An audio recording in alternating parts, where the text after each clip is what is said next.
All right, Coach, I know you are not satisfied with a one-goal loss, but on the other hand, I'm sure there's a lot of positives you can take out of this. I mean, you played the #1 team, toe-to-toe for 90 minutes tonight, came out just short. Yeah, still stinging, obviously, because we gave ourselves a chance, and so your emotions really get going when you have a chance to come in here and do something special. Notre Dame is #1 in the country for a reason. Fantastic program, great team. Love their style, love their coaching. Just a really, really big opponent. And like you said, we went toe-to-toe with them. I think it was also interesting that we conceded first, and it could have caved at that point, and we didn't. Created some chances, got a great goal, and then didn't get many breaks tonight, I can tell you that, and I guess that has to do with playing such a good opponent. They don't give you many breaks, but I'm definitely pleased with the demeanor that we took on this game. It was a much bigger, different approach than we had in our last performance, for sure.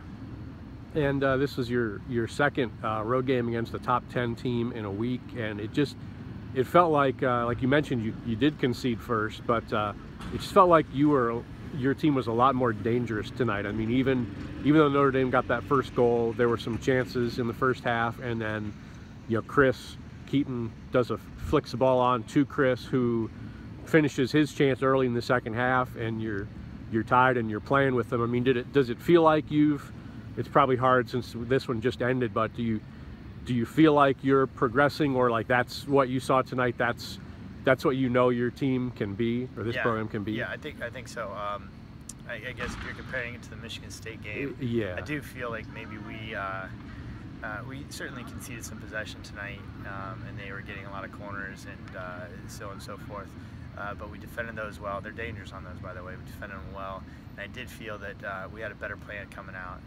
We connected better, and then we had a better plan just getting into their box and how we went about it. And our front runners really performed well. They really did the chore that we asked them to do. And I do feel like a couple different breaks, and we walk out of here victors. And last thing I want to ask you about, you mentioned your front runners, Keaton Reynolds, your lone Indiana native back playing in his home state. You had a number of guys that felt this way, but it just felt like he in particular was very dangerous tonight. He had a big part in the goal, but he also was a big part of a lot of other chances for you guys. Yeah, I don't usually do like a player of the match thing, but if I did, it would be Keaton tonight. He's always an emotional leader for us. He's a real warrior, and our guys feed off of that.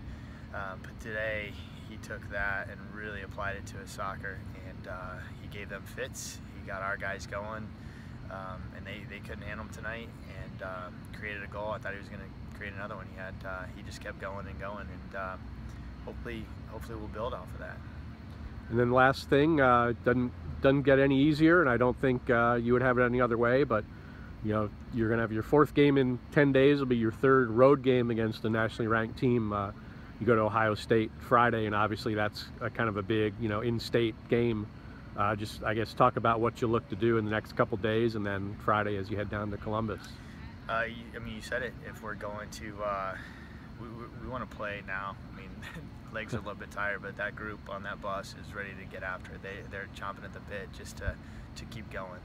They feel like they're close. They feel like it's coming, and it doesn't matter who's lined up against us next. We're gonna get after it. All right. Thank you, Coach.